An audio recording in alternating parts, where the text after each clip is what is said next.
La civilisation chinoise, son histoire, sa culture, fermée à l'Occident durant de nombreuses années, est contemporaine des civilisations antiques égyptiennes et grecques.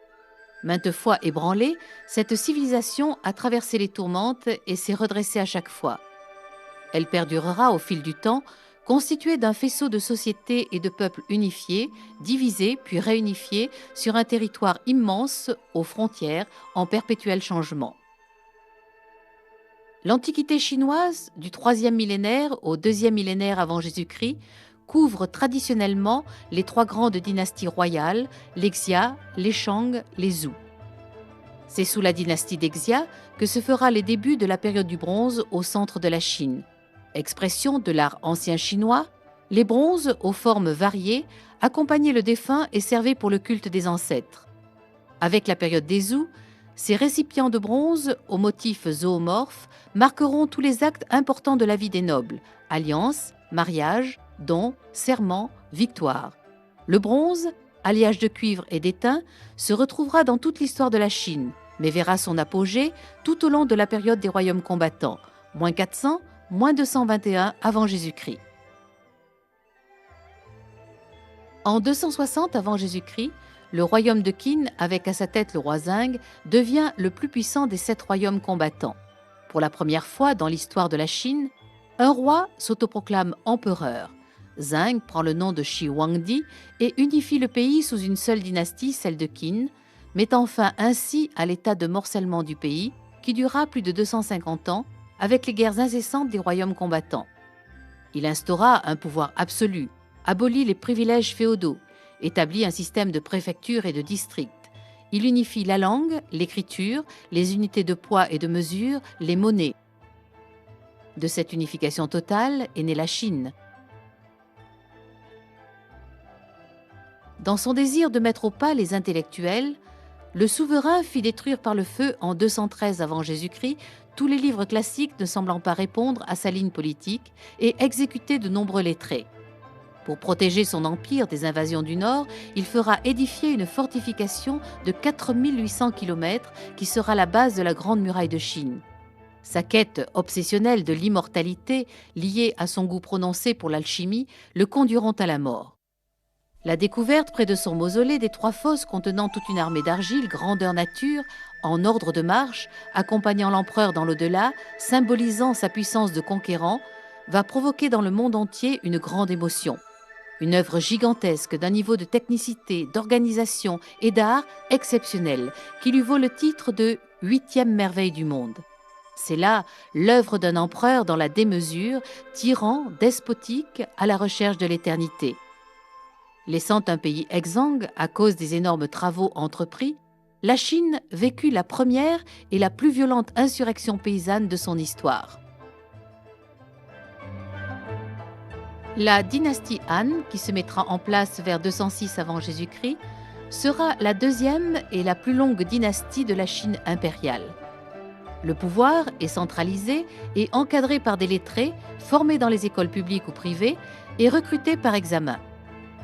Le confucianisme, imposé par Wudi, fondateur des Han, sera le ciment de ce nouvel essor économique, agricole et social que connaîtra cette période. La soie, issue de l'élevage du ver à soie, du filage et du tissage, fut une marchandise d'échange pour l'ambassadeur Zhangqian. Il partit chercher une alliance contre les barbares du Nord qui échoua, mais il ramena une mine d'informations sur les peuples de l'Ouest, en même temps que les premiers chevaux célestes de la région du Ferghana. Il fit ainsi prendre conscience à la Chine de l'intérêt de cette route terrestre, la route de la soie, qui va se développer jusqu'en Méditerranée en passant par l'Asie centrale. Les apports commerciaux de la route de la soie seront énormes. L'impact des idées, des croyances véhiculées par les hommes des caravanes, les pensées religieuses et philosophiques de l'Inde, de l'Asie centrale et du Moyen-Orient allait être immense. Le confucianisme officiel ne s'arrogeait pas le monopole de la vie intellectuelle. Le taoïsme de Lao Tse, beaucoup plus libéral et proche de la condition de l'être, tenait une place importante et engendrait de nombreuses discussions philosophiques, tandis que venus d'Asie et résidant dans la capitale, des moines bouddhistes préparaient le succès qu'allait bientôt connaître leur croyance, le bouddhisme en Chine. Ni religion, ni philosophie, les trois enseignements, bouddhisme, taoïsme et confucianisme, seront au gré des dynasties successives de l'Empire chinois, et ce jusqu'à la fin de la dernière en 1911, les trois grandes traditions spirituelles de la Chine, grâce à la faculté des Chinois à célébrer les trois doctrines fusionnant avec les vieilles religions chinoises. Vers 618 de notre ère, après plusieurs siècles de tensions et de déchirements, la Chine redevient unie du nord au sud sous le gouvernement de la dynastie Tang. Cette dynastie, de 618 à 907, sera fortement marquée par le développement de la riziculture motivée par la découverte du repiquage. Et la céramique Tang nous laissera des pièces magnifiques. La glaçure polychrome qui les recouvre, dite Sansai, trois couleurs, témoigne d'une expérimentation technique poussée. Le cheval sera le sujet préféré des céramistes. Les célèbres haras impériaux devinrent à l'époque Tang l'un des symboles de la suprématie militaire et économique. On assiste sous cette période au développement de la musique, de la danse, des jeux, en même temps que celui du niveau de vie des classes aisées. La variété des minki retrouvées dans les tombes en témoigne.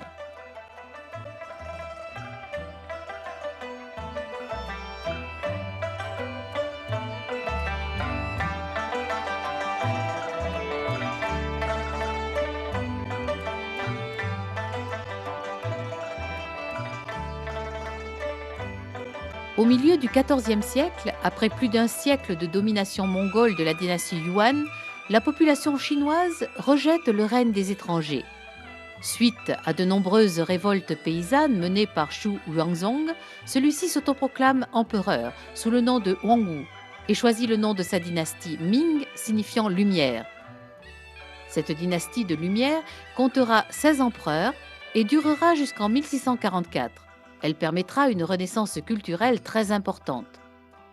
Outre la densification du commerce par les voies maritimes, elle développera l'industrie de la porcelaine, les formes et les glaçures seront très variées et feront de la céramique chinoise un art à part entière qui a longtemps participé à la richesse de la Chine. Le secret de la fabrication de la porcelaine ayant été jalousement gardé jusqu'au XVIIe siècle. Devenue une grande puissance maritime, la Chine exportera la soie et la porcelaine, et ces cargaisons ramèneront des objets de luxe, des épices et du bois précieux.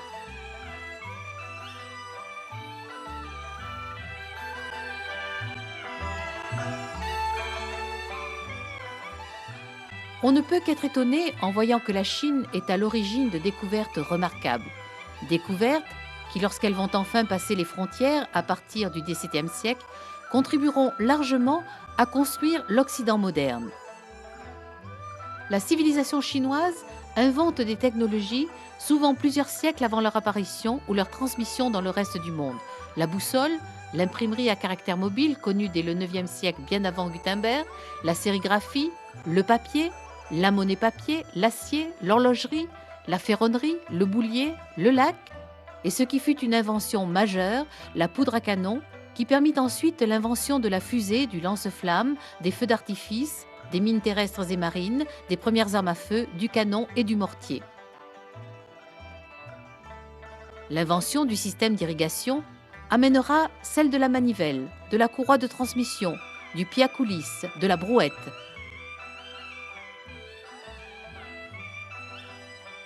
Et ce qui constituera l'un des aspects les plus fascinants de cette civilisation sera sans doute la médecine traditionnelle chinoise.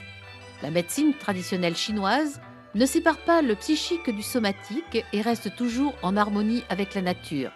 Elle est une médecine énergétique s'adressant au souffle Qi, au Yin et au Yang en action concertée.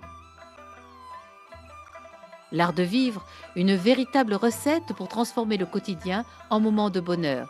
Tout est fait dans ce sens, qu'il s'agisse du charme des femmes, de l'art du jardin, de l'aménagement de la maison, de la cuisson du riz ou de la contemplation de la nature. Chacun aspire à cet art de vivre qui semble aujourd'hui appartenir à un monde disparu. Au fil des siècles, la maison chinoise restera à peu près la même et le restera jusqu'à la chute du dernier empereur. Dans la maison, les objets de la vie quotidienne côtoient les objets caractéristiques du mariage. Panier à nourriture, panier de mariage, bouilloire pour le thé, meubles, boîtes et coffrets laqués ou peints, boîtes à chapeaux, pots à riz, à gingembre, à thé, mal en cuir, mal tressé, et l'hôtel domestique consacré aux ancêtres faisant partie intégrante de la maison chinoise.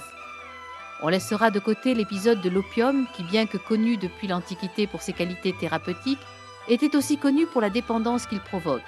Prévenir, pour éviter d'avoir à guérir, correspondra tout à fait à la philosophie médicale chinoise, mais amènera le déclin de cette civilisation exceptionnelle soumise à ses empereurs.